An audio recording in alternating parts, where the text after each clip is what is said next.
నమస్కారం. ప్రేక్షకులందరికీ శుభోదయం. ఈనాటి తిరుప్పావైలో 23వ పాసురము, దానిలో ఉన్నటువంటి అంతరార్థము, విశేషార్థము పరిశీలిద్దాం. గోదాదేవి రచించినటువంటి తిరుప్పావై పాసురాలకు అతి సులభంగా అందరికీ అర్థమయ్యే రీతిలో డాక్టర్ కావూరి పాపయ్య శాస్త్రి గారు గోదా గీతమాలిక అనే పేరుతో తెలుగులోకి చక్కగా అనువదించారు. ఈ గోదా గీతమాలికలో ఉన్నటువంటి 23వ పాసురాన్ని, దానిలో ఉన్నటువంటి అంతరార్థాన్ని, విశేషార్థాన్ని మనం పరిశీలిస్తే, శ్రీకృష్ణ పరమాత్మ నిద్ర నుంచి మేల్కొన్న తర్వాత ఆయన ఏ విధంగా గోపికలను, ఆండాళ్ తల్లిని అనుగ్రహించాలో ఇక్కడ ఆండాళ్ తల్లి కీర్తిస్తోంది. ఈ 23వ పాసురంలో రారా మా యదువీర రారా నందకుమార రారా గోపకిషోర రారా సుకుమార అంటూ కీర్తిస్తోంది. అలాగే శైలకందరమునందున శయనించిన పంచాస్యము నిదురలేచి గర్జించుచు నిబ్బరముగా వచ్చునట్లు అతసీ కుసుమాభవర్ణ అతులిత పరాక్రమార్ణవ శయనమందిరమ్ము వీడి దయతో రావయ్యా ప్రభు భువనమోహనముగా సభాభవనమందు వైభవమున వెలిగే సింహాసనమున వేంచేయుము స్వామి అంటూ కీర్తిస్తోంది. ఇక్కడ దీనిలో ఉన్న అర్థాన్ని పరిశీలిస్తే, నిన్నటి పాసురంలో ఉన్న అంతరార్థాన్ని మనం పరిశీలిస్తే, భూమండలాన్ని జయించినటువంటి రాజులందరూ కూడా స్వామివారి నిద్రించేటటువంటి మంచం కోళ్ల దగ్గర ఆయన పాద పద్మాలను ఆశ్రయించి ఉన్నారని, మేము కూడా నీ పాద పద్మాల దగ్గరే ఉన్నామని గోదాదేవి గోపికలందరితో కలిసి శ్రీకృష్ణ పరమాత్మను ప్రార్థించేసరికి, వీళ్ళందరూ కూడా నా వాళ్ళు, నీలాదేవితో ఉన్నప్పుడు కూడా వీళ్ళందరూ నా వాళ్ళే, అలాంటి వాళ్ళు నా పాద పద్మాలను ఆశ్రయించారు అనే భావన వచ్చేసరికి శ్రీకృష్ణ పరమాత్మకు వాళ్ళను అనుగ్రహించాలనేటటువంటి ఆలోచన వచ్చింది. వెంటనే శ్రీకృష్ణ పరమాత్మ నిద్ర నుంచి లేచి మేల్కొని మీకేం కావాలి అని అడుగుతాడు. అప్పుడు ఆండాళ్ తల్లి ఏం ప్రార్థిస్తుందంటే, స్వామి నీవు ఇప్పుడే నిద్ర నుంచి లేచావు కాబట్టి శయన మందిరంలో ఉన్నావు, నేను శయన మందిరంలో ఉన్నప్పుడు చెప్పాను, మర్చిపోయాను, మీకేం కావాలో నాకు గుర్తులేదు అంటావేవో స్వామి, అందుకని నువ్వు ఇలా మాకు ఏ వరము ఇవ్వద్దు, నీవు నడుచుకుంటూ సభాభవనానికి రా, సభాభవనంలో సింహాసనం మీద కూర్చొని ఉన్నప్పుడు మాకు కావలసినవన్నీ నిన్ను ప్రార్థిస్తాం స్వామి అంటూ గోదాదేవి ఇక్కడ పాసురంలో శ్రీకృష్ణ పరమాత్మను కీర్తిస్తోంది. అందుకే ఇక్కడ పాసురంలో వర్ణన ఎలా ఉందంటే, శైలకందరమునందున శయనించిన పంచాస్యము నిదురలేచి గర్జించుచు నిబ్బరముగా వచ్చునట్లు అంటే, ఒక గుహలో ఉన్నటువంటి సింహము ఏ విధంగా అయితే ఒక్కసారిగా గుహ నుంచి బయటికి వచ్చి పరాక్రమంతో దూకుతూ వస్తుందో, ఆ విధంగా సింహంలాంటి పరాక్రమంతో నువ్వు అడుగులు వేసుకుంటూ శయన మందిరం నుంచి సభాభవనానికి వచ్చి ఆ సభాభవనంలో ఉన్న సింహాసనం మీద కూర్చొని మమ్మల్ని అనుగ్రహించు అని ప్రార్థిస్తోంది. అదే సమయంలో గోదాదేవి ఇంకా ఎలా ప్రార్థిస్తోందంటే, అతసీ కుసుమాభవర్ణ అతులిత పరాక్రమార్ణవ శయన మందిరమ్ము వీడి దయతో రావయ్యా ప్రభు అని ప్రార్థిస్తోంది. అంటే సింహానికి అద్భుతమైన పరాక్రమం ఉంటుంది. సింహ పరాక్రమంతో నిద్ర నుంచి లేచి శయన మందిరం నుంచి నడుచుకుంటూ వచ్చి సింహాసనం మీద కూర్చొని మమ్మల్ని అనుగ్రహించు అని ప్రార్థిస్తూనే, అతి సుకుమారమైనటువంటి, అతి కోమలమైనటువంటి అతసీ పుష్పంలాగే నిద్ర నుంచి మేల్కొన్నాక సభాభవనానికి వచ్చి సింహాసనం మీద కూర్చొని అనుగ్రహించమని ఇక్కడ పాసురంలో ప్రార్థిస్తోంది. అంటే ఇక్కడ ఉన్నటువంటి చమత్కారం ఏంటంటే, సింహంలో పరాక్రమం ఉంటుంది కానీ సుకుమారత్వం ఉండదు. అతసీ పుష్పంలో సుకుమారత్వం ఉంటుంది కానీ పరాక్రమం ఉండదు. గోదాదేవి కృష్ణుని ఎలా ప్రార్థిస్తోందంటే, సింహంలో పరాక్రమం ఉంటుంది, సుకుమారత్వం ఉండదు. అతసీ పుష్పంలో సుకుమారత్వం ఉంటుంది, పరాక్రమం ఉండదు. కానీ నువ్వు సింహంలాగా, అతసీ పుష్పంలాగా, అంటే రెండిటిలాగా శయన మందిరం నుంచి నడుచుకుంటూ వచ్చి సభామందిరంలో సింహాసనం మీద కూర్చోమని కీర్తిస్తోంది.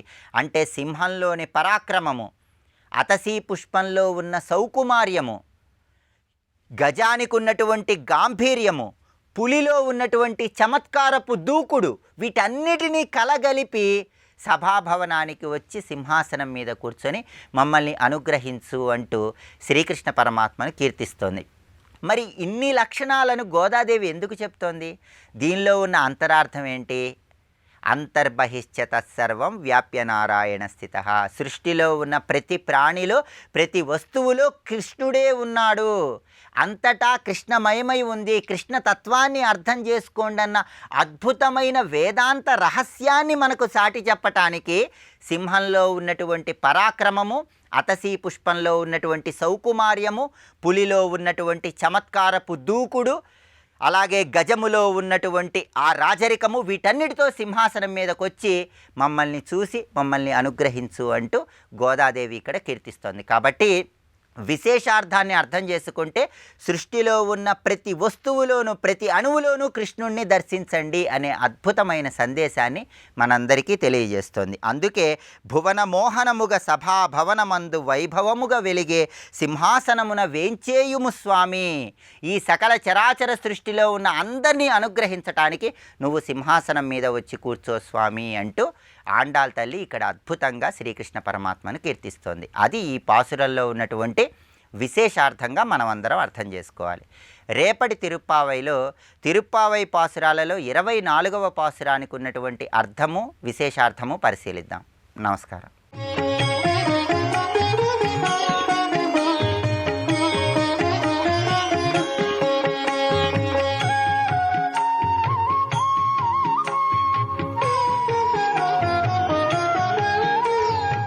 అమ్మ అని మీరు పిలవాలంటే ఇప్పుడు చైతన్యాన్ని తప్ప ఇంకో దాన్ని అమ్మని పిలవడానికి లేదు. ఆ శక్తే నిజంగా అమ్మలాగా నిన్ను నన్ను అన్నటిని కన్నది, పోషిస్తున్నది, మనం అడిగినా అడగకపోయినా కనిపెట్టుకుంటూ లాలిస్తూ ఉన్నది కనుక ఆ శక్తిని అమ్మ అనాలి. కనుక శక్తిని ఆరాధించాలని తెలుసుకోవడం, ఆరాధించవలన శక్తిని అమ్మ అని పిలవడం భారతీయ మహర్షి యొక్క గొప్ప ఆవిష్కారం. తెలుసుకోండి. అదే సృష్టి స్థితులే కారణమైన పరమశక్తిని అమ్మా అని పిలిచి ఆరాధించే ఒకే ఒక్క మతం పేరు హిందూ మతం. అది మన భారతీయ సనాతన ధర్మం. అలాంటి శక్తిని మనం ఆరాధన చేస్తున్నాం. కానీ సౌందర్యమే ఆ తల్లి. ఆ తల్లి సౌందర్యముగా అన్ని చోట్ల ప్రవహిస్తోందన్నాం. అన్ని చోట్ల ప్రవహిస్తుంది. అణువులో ప్రవహిస్తోంది, బ్రహ్మాండంలో ప్రవహిస్తోంది. మైక్రో అండ్ మ్యాక్రో అణువుల్లో, బ్రహ్మాండాల్లో మొత్తం ఆ బ్రహ్మ భువనాల్లోక మొత్తం అన్ని లోకాల్లో అది సర్వబ్రహ్మాండముల యందు ప్రవహిస్తున్నది ఆ శక్తి. అన్నిట్లో అందరిలో నిరంతరం ప్రవహించే అఖండ చైతన్య శక్తి పేరే సౌందర్య లహరి. ఇది ఆదిశంకర భగవత్పాలు వారు పెట్టిన పేరులో ఉందండి. అమ్మవారంటే సౌందర్య లహరి. ఇది శ్లోకం పేరు కాదు, స్తోత్రం పేరు కాదు, అమ్మవారి పేరు. అప్పుడు నువ్వు అమ్మా అనగానే ఒకానొక స్త్రీమూర్తిని భావన చేస్తున్నావు. ఋషులకు ఆ మూర్తిగా దర్శనమిచ్చింది ఆ తల్లి. ఎలా ఉన్నది ఆ రూపము అంటే, అమ్మవారికి రూపం లేదన్నాం కానీ రూపం ధరించలేదు అన్నామా? ఆవిడ రూపం ధరించింది.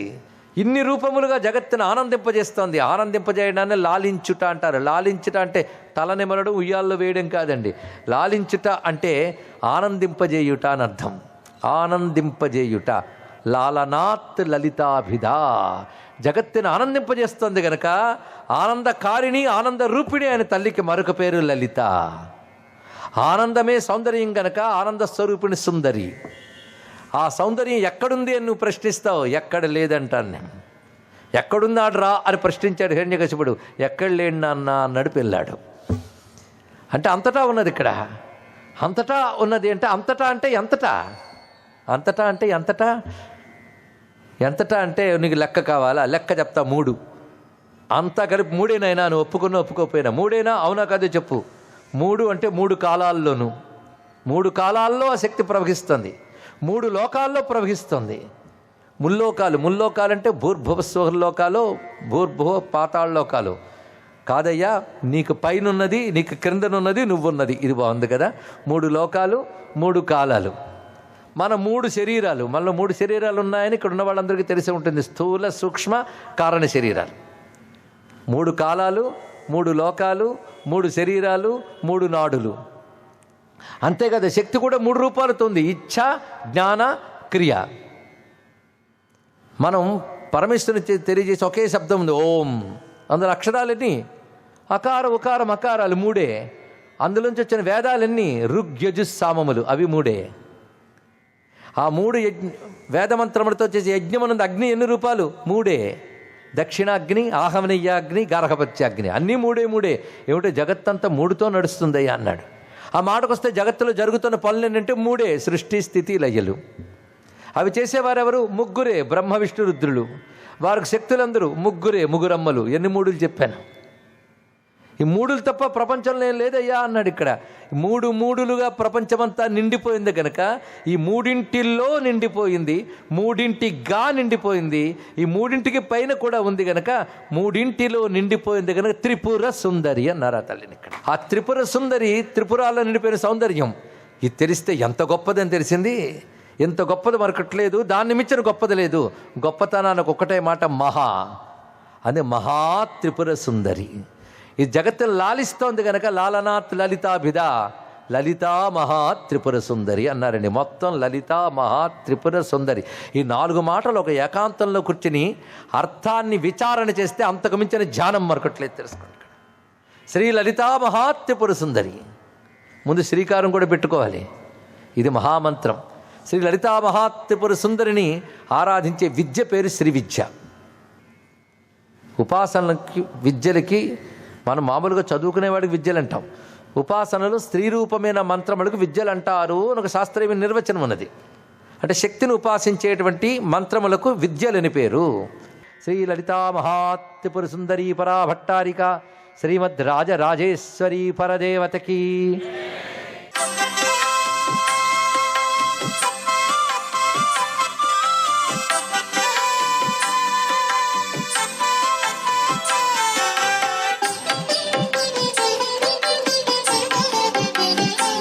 ఓం నమో నారాయణాయ. ఓం నమఃశివాయ. శ్రీమాత్రే నమః. ఈరోజు పుష్య శుద్ధ అష్టమి. దీని రీత్యా పితృదేవతలకు సంబంధించినటువంటి కార్యాలు చేయటం చాలా మంచిది. వంశవృద్ధి కలుగుతుంది, కుటుంబ క్షేమం కూడా కలుగుతుంది. అంటే దక్షిణ దిశగా నిలబడి నువ్వులు నీటిలో కలిపి అర్ఘ్యప్రదానం ఇవ్వటం అన్నమాట. కేవలం అమావాస్య తిథి నాడే కాదు, పుష్యమాసరీత్యా కూడా ఈ యొక్క శుద్ధ అష్టమి తిథి నాడు నిర్వహించడం వల్ల పితృదేవతల యొక్క ఆశీస్సుల్ని ప్రతి ఒక్కరూ కూడాను సాధింపజేసుకోవడానికి ఆస్కారం ఉంది. అలాగే మంగళవారం కావడం వల్ల శ్రీరామ బంటు అయినటువంటి ఆంజనేయ స్వామి వారి యొక్క ఆలయాన్ని సందర్శించి అక్కడ ప్రదక్షిణాలు చేసి హనుమత్ బడబాలన స్తోత్రపఠనం చేసి ఆకు పూజ అనేటువంటిది నిర్వహించడం వల్ల కూడాను ఆ యొక్క ఆంజనేయ స్వామి వారి యొక్క దివ్యవంతమైన అనుగ్రహం వల్ల మనోజవం మారుతతుల్య వేగం అన్న చందంగా మన మనస్సు, శరీరం ఈ యొక్క అభివృద్ధికరమైనటువంటి ప్రభావంతో పయనించి మనసు నిండా ఆ రామబంటుని తలుచుకుంటూ ఓం రామ్ రామ్ రామ్ రామ్ రామ్ రామ్ కష్టం స్వాహ అనేటువంటి మంత్రరాజాన్ని గనక ధ్యానించినట్లయితే సర్వవిధ శ్రేయోదాయకవంతమైన అభివృద్ధిని ప్రతి ఒక్కరూ కూడా సాధించడానికి ఆస్కారం ఉంటుంది. చిన్నపిల్లలు గనక ఎక్కువగా అల్లరి గనక చేస్తూ చెప్పిన మాట వినకపోయినట్లయితే మంగళవారం నాడు ఆంజనేయ స్వామి దేవాలయానికి వెళ్ళి అక్కడ ఆకు పూజ చేయించి హనుమంతుల వారి యొక్క ఆ యొక్క సింధూర బొట్టును ఎడమ పాదంది తీసి ఆ చిన్నపిల్లవానికి కనుక అలంకరింపజేసినట్లయితే వారిలో ఉండేటువంటి అల్లరి, మంకుపట్టు ఇవన్నీ కూడా తగ్గటానికి ఆస్కారం ఎక్కువగా ఉంటుంది సుమా అని ఋషులు చెప్పినటువంటి సూత్రాన్ని మనం పాడిద్దామా? మరి సర్వే జనా సుఖినో భవంతు.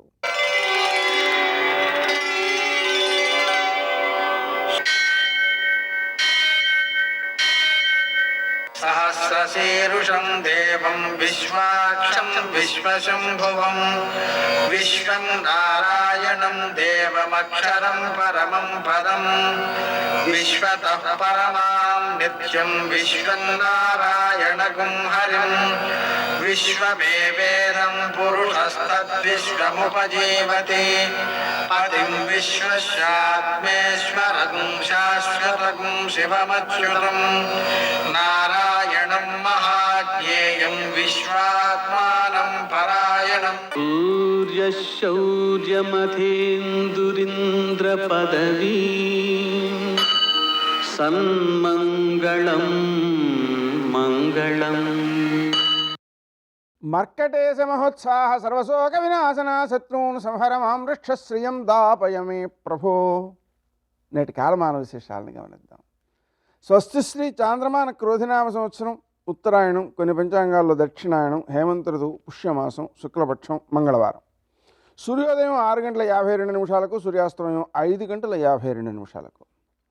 తిథి అష్టమి సాయంకాలం 4:25 వరకు, నక్షత్రం రేవతి సాయంకాలం 5:48 వరకు, వర్జం శేషవర్జంగా మిగిలింది ఉదయం 7:57 వరకు, దుర్ముహూర్తం ఉదయం 9:04 నుంచి 9:48 వరకు, మరల రాత్రి 11:04 నుంచి 11:56 వరకు, అమృతకాలం మధ్యాహ్నం 3:32 నుంచి 5:03 వరకు, రాహుకాలం మంగళవారం కాబట్టి మధ్యాహ్నం 3 నుంచి 4:30 వరకు, అష్టకవర్గు రీత్యా శుభప్రదమైన సమయం ఉదయం 10 గంటలకి.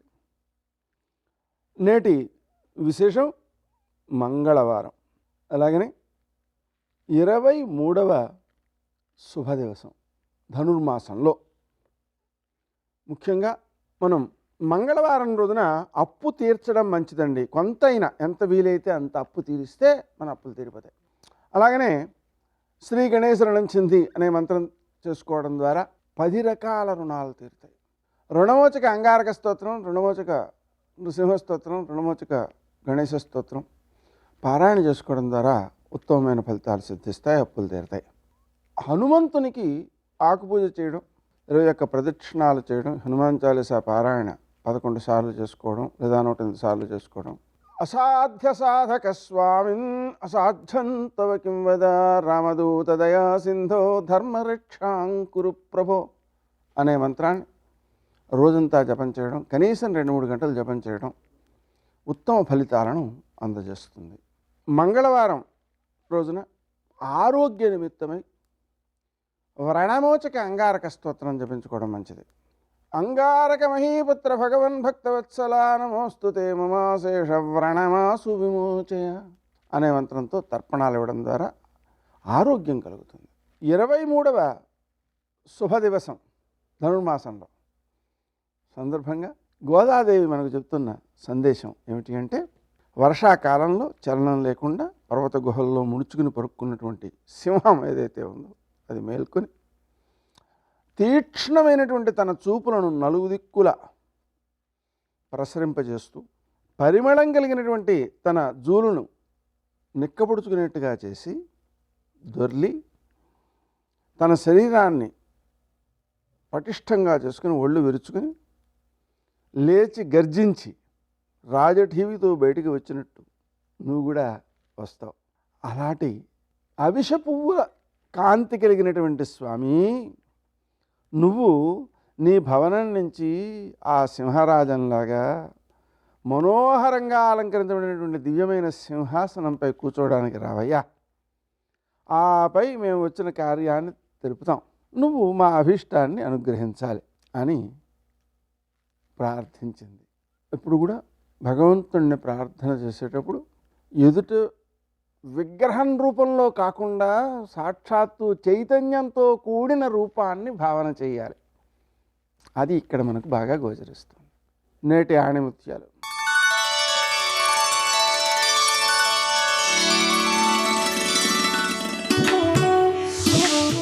మంచి జీవితానికి మూల సూత్రాలు చదువు, సంస్కారం. చదువు ఎప్పుడు తల దించనివ్వదు, సంస్కారం ఎప్పుడు పడిపోనివ్వదు.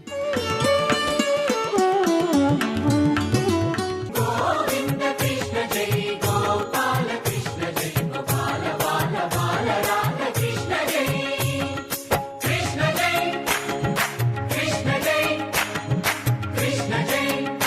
బాలకృష్ణ జై.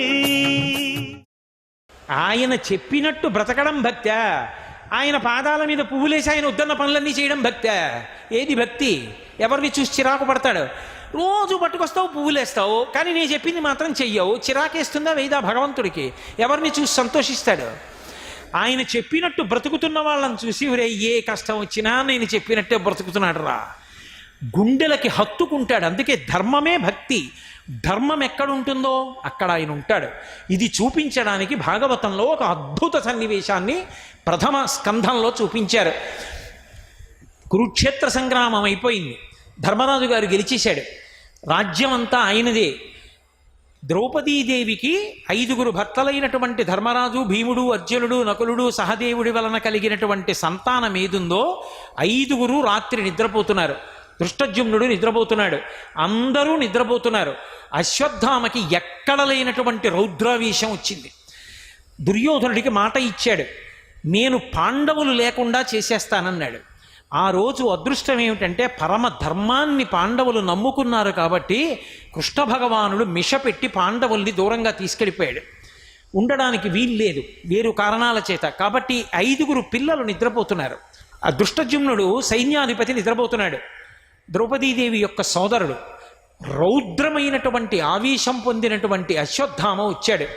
ఎంత దారుణంగా చంపేశాడంటే మహాభారతంలో ఒక్క వీళ్ళనే కాదు, ఏనుగుల్ని, గుర్రాల్ని, సైన్యాన్ని అందరినీ చంపేశాడు, నిద్రపోతున్న వాటిని. ఇంతమందిని చంపి అప్పుడు జ్ఞాపకానికి వచ్చాడు అర్జునుడు. పాండవుల్ని చంపాను అనుకున్నాడు, కానీ వాళ్ళు లేరిక్కడ అని గుర్తొచ్చింది. వాళ్ళు దొరకలేదు, మిగిలిన వాళ్ళని చంపాను. ఇప్పుడు అర్జునుడికి తెలుస్తుంది. వెంట పడతాడు, పట్టుకుంటాడు, చిత్రవధ చేస్తాడు. చేసిన పాపం గుర్తొచ్చింది, పారిపోవడం మొదలుపెట్టాడు. తప్పు చేయడం ఎందుకు, పారిపోవడం ఎందుకు? ఇది తెల్లవారుజామున తిరిగి వచ్చారు పాండవులు, కృష్ణ భగవానుడితో కలిసి వచ్చారు. ద్రౌపదీదేవి 5 బిడ్డల యొక్క శవాల్ని దగ్గర పెట్టుకుని గుండెలు బాదుకుని ఏడుస్తోంది. అర్జునుడు చూసి ఓదార్చి అన్నాడు, వీళ్ళని చంపినవాడు అశ్వత్థామ. ద్రౌపది ఏడవకు, ఇప్పుడే నేను వెళ్ళి అశ్వత్థామ యొక్క శిరస్సు తరుగుతాను, తెచ్చి నీ కాళ్ళ ముందు పడేస్తాను. నీ ఎడమ కాలితో అశ్వత్థామ యొక్క తలని తన్ని తర్వాత మైల స్నానం చేద్దుగానివి. వెడుతున్నానని బయలుదేరాడు. కృష్ణ భగవానుడు కూడా అర్జునుడి రథం మీద కూర్చున్నాడు. ఇద్దరూ బయలుదేరారు. అశ్వత్థామ ముందు పారిపోతున్నాడు. పారిపోతున్నటువంటి అశ్వత్థామ వెనక కృష్ణార్జునులు వెడుతున్నారు. వెడుతుండగా చూశాడు అశ్వత్థామ, వచ్చేస్తున్నాడు అర్జునుడు. పట్టుకుంటాడన్న భయంతో బ్రహ్మాస్త్రాన్ని ప్రయోగించడం తెలుసు కానీ ఉపసంహారం చేయడం తెలియదు. బ్రహ్మశిరోనామకాస్త్రాన్ని ప్రయోగించాడు. అయోగ్యుడికి కొడుకైనా సరే ఇవ్వకూడదు విద్య, అందుకే ద్రోణాచార్యుల వారు ఇవ్వలేదు. బలవంత పెడుతున్నాడని ఉపసంహారం లేకుండా ప్రయోగం చెప్పాడు. ఉపసంహారం తెలియదు కాబట్టి ప్రయోగించడని. ఆ కోపావేశంలో, ఆ భయంలో ప్రయోగించేశాడు. దాన్ని ఉపసంహరించడం చేత కాదు. కృష్ణుడు అన్నాడు, పర్వతములు గూర్నిల్లుతున్నాయి, భూమి దద్దరిల్లిపోతోంది, సముద్రాలు తిరగబడిపోతున్నాయి. బ్రహ్మాస్త్ర ప్రయోగం చేశాడు. అర్జున, నువ్వు కూడా బ్రహ్మాస్త్రం ప్రయోగించమన్నాడు.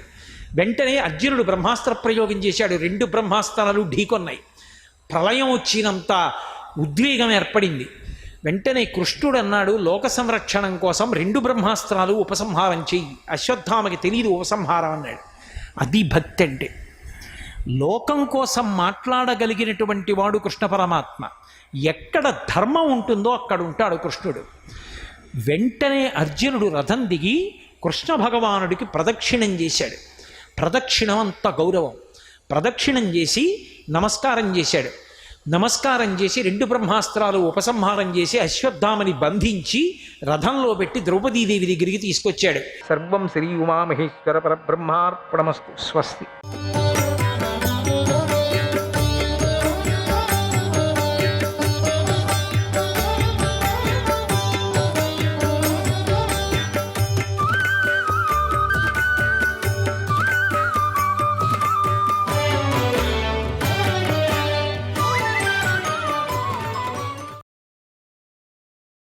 బలవాంశ్చోపశాంతశ్చ పురాణః పుణ్యచంచురీ కురుకర్తా కురువాసీ కురుభూతో గుణౌషధః. బలవాన్ అందరినీ మించిన బలం గలవాడు. బలమనగా నీరు గలవాడు. గంగాధరుడు. ఉపశాంత, ఉపశమించువాడు. ఉగ్రుడైన కూడా వెంటనే ఉపశమించువాడు. తన సమీపంలో శాంత స్వభావాలు కలవాడు. పురాణ, ప్రాచీనుడు, అందరికంటే కూడా పూర్వుడు.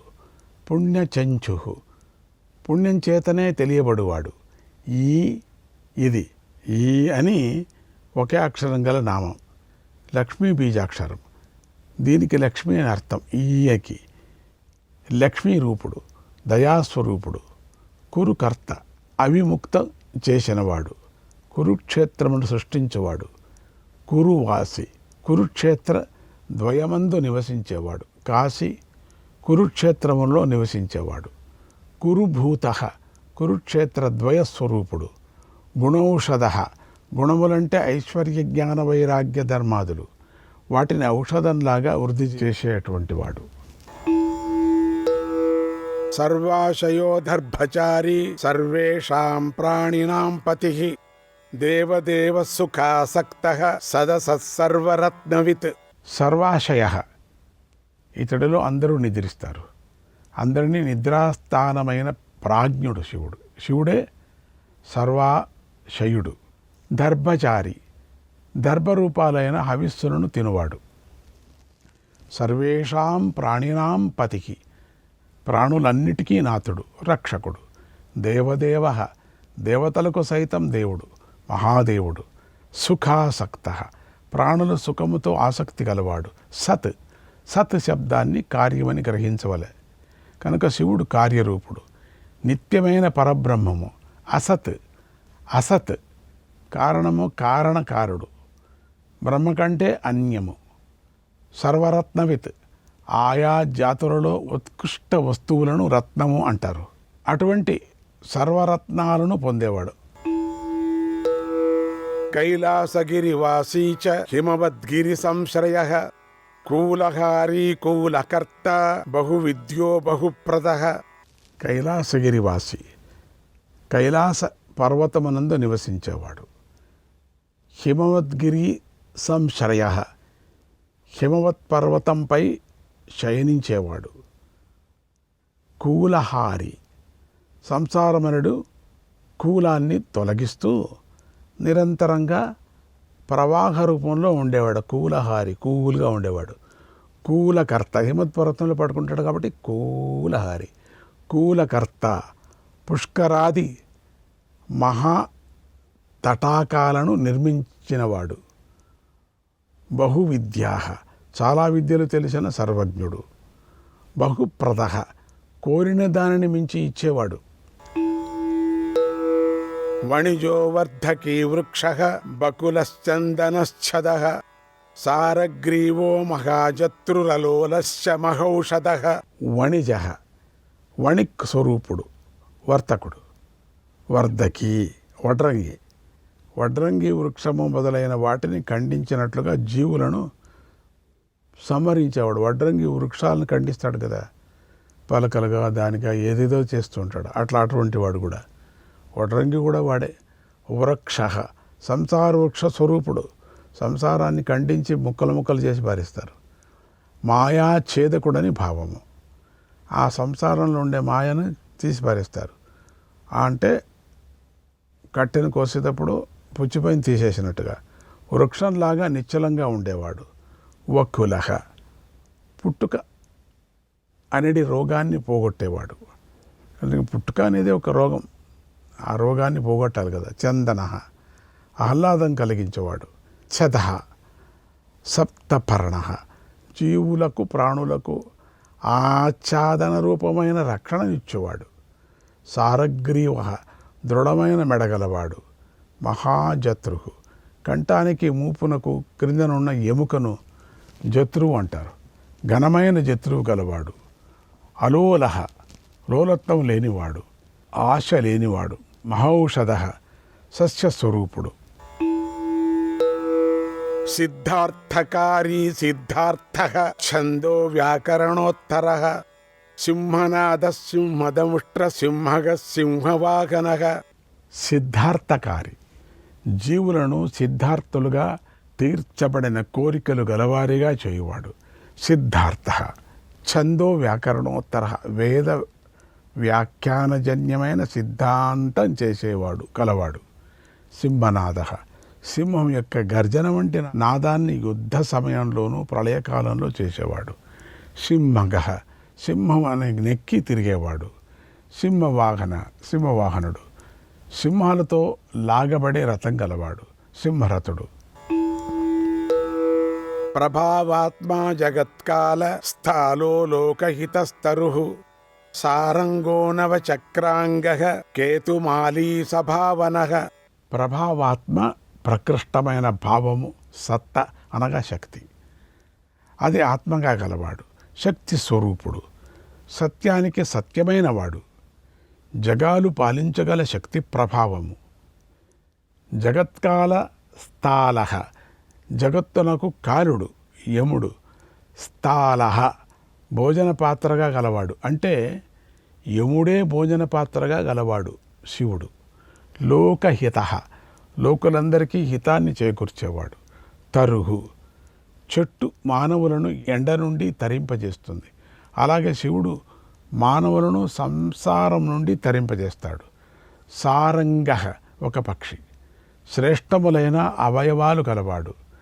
నవచక్రాంగ నిత్యనూతనమైన హంసస్వరూపుడు. ఇక్కడ హంస అంటే సదాశివుడు అని గ్రహించాలి.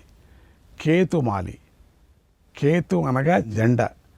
జెండా వంటి శిఖతో శోభించేది కేతుమాలి. మయూరం అంటే నెమలి, కుక్కుటం అంటే కోడి మొదలైన పక్షిరూపుడు కేతుమాలి. వృషధ్వజంతో శోభిల్లువాడు. సభావన ధర్మ పరీక్షకు స్థానమైనది సభ. ఆ సభను రక్షించువాడు. భూతాలయో భూతపతి అహోరాత్రమనిందిత. భూతాలయ సర్వభూతాలకు నిలయమైన వాడు. భూతపతి భూతాలకు పతి. ప్రమత గణాలకు నాథుడు, పంచభూతాలకు నాథుడు. ఆహోరాత్రం పగలు రాత్రి ఈ రెండింటినీ సంహార స్వరూపమైన వాడు. అనిందిత నిందించబడని వాడు. వాహితా సర్వభూతానాం నిలయశ్చ విభుర్భవః అమోఘ సంయతో హ్యశ్వో భోజనః ప్రాణధారణః.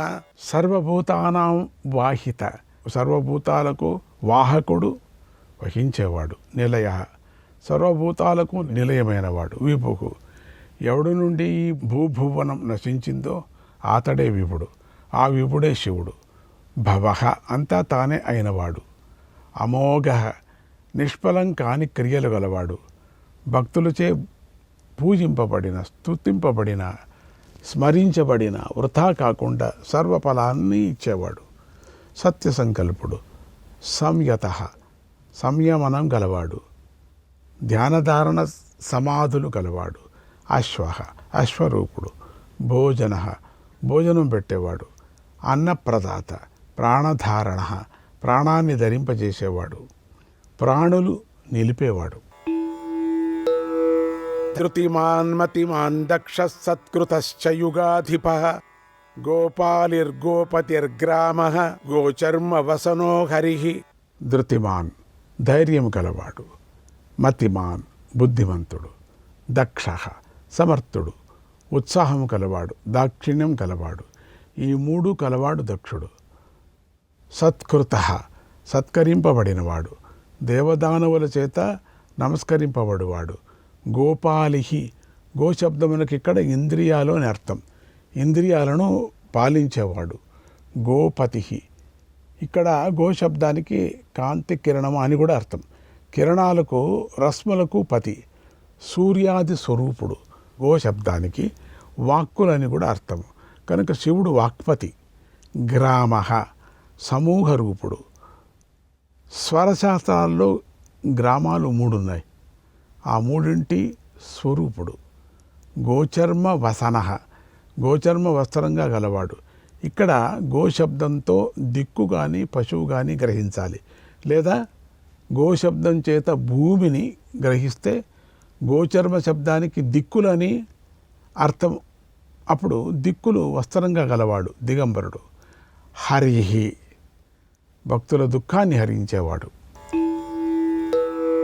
హిరణ్యబాహుశ్చ తథా గుహాపాలక ప్రవేశినాం ప్రకృష్టారిర్మహాహర్షో జితకామో జితేంద్రియః.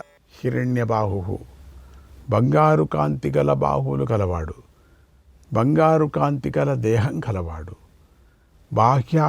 అభ్యంతర శత్రువులను సంహారము చేసే బాహువులు కలవాడు. ప్రవేశినాం గుహాపాలః అంతర్ముఖులై ప్రవేశించేవాడు లోపలకు.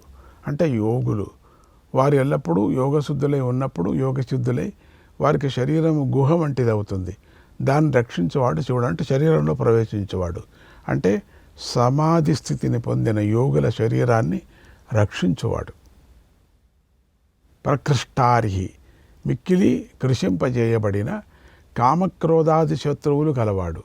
అంటే సాధకోత్తముడు, మహాహర్ష ఆనంద స్వరూపుడు, జితకామక జయించబడిన కామము మొదలైనవి కలవాడు, కామక్రోధాది హర్షడ్వర్గాన్ని జయించినవాడు, మన్మథుణ్ణి సంహరించినవాడు, జితేంద్రియ ఇంద్రియములను జయించినవాడు. గాంధారశ్చ సువాసశ్చ తపస్సక్తో రతిర్నరః మహాగీతో మహానృత్యో హ్యప్సరో గణసేవితః. గాంధారః వాక్కులను ధరింపజేసేవాడు, గాంధారం అనే స్వర విశేష రూపుడు. సువాసః శుభప్రదమైన కైలాసము నివాస స్థానంగా గలవాడు. తపస్సక్తః తపస్సు నందు ఆసక్తమైన మనస్సు కలవాడు. రతిః ప్రీతి రూపుడు. నరః విరాట్ బ్రహ్మాండాన్ని త్రిప్పేవాడు, విరాట్ స్వరూపుడు, అందరినీ వృద్ధి పొందించేవాడు. మహాగీతః వేదశాస్త్రాదులతో అధికంగా కీర్తించబడ్డవాడు. మహానృత్యః ప్రళయకాలంలో భయంకరమైన నృత్యం చేసేవాడు. అప్సరో గణసేవితః అప్సరసల చేత సేవించబడేవాడు. మహాకేతుర్మహాధాతుః నైకసానుచరశ్చలః ఆవేదనీయ ఆదేశః సర్వగంధసుఖావహః. మహాకేతు గొప్పదైన వృషభం ధ్వజంగా గలవాడు. మహాధాతు మేరుపర్వత రూపుడు. నైకసానుచర మేరుపర్వతం యొక్క అనేక శిఖరాల యందు సంచరించేవాడు. చలహ చలన స్వభావం కలవాడు, వాయుస్వరూపుడు. ఆవేదనీయ వాక్కులకు అందని వాడైన కూడా గురువుల ఉపదేశంతో తెలుసుకోదగినవాడు. ఆదేశ స్వయంగా సాక్షాత్తుగా తానే ఉపదేశ రూపుడు, జ్ఞానస్వరూపుడు. సర్వగంధ సుఖావహ గంధ శబ్దం చేత విషయస్పర్శ అనేటువంటి అర్థం గ్రహించాలి. ఏకకాలంలో అన్ని విషయ స్పర్శలకు కూడా సుఖాన్ని కలిగించేవాడే సర్వగంధ సుఖావహుడు, అతడే శివుడు. తోరణస్తారణో వాతః పరిధీః పతిఖేచరః సంయోగో వర్ధనో వృద్ధః అతివృద్ధో గుణాధికః. తోరణః ముక్తికి ద్వారరూపమైన వాడు. తారణః సంసారం నుండి తరింపజేసేవాడు. గర్భ జన్మజర మృత్యువుల నుండి తరింపజేసేవాడు.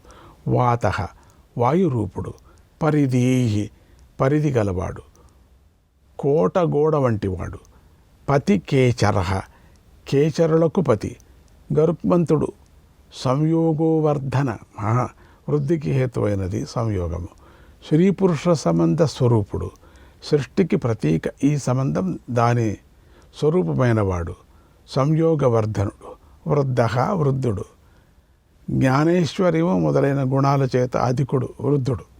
అతివృద్ధ మిక్కిలి వృద్ధుడు. శివుడి పుట్టుక ఎప్పుడో ఎవరికీ తెలియదు కాబట్టి ఆయన అతివృద్ధుడు. వృద్ధులలోకెల్లా వృద్ధుడు.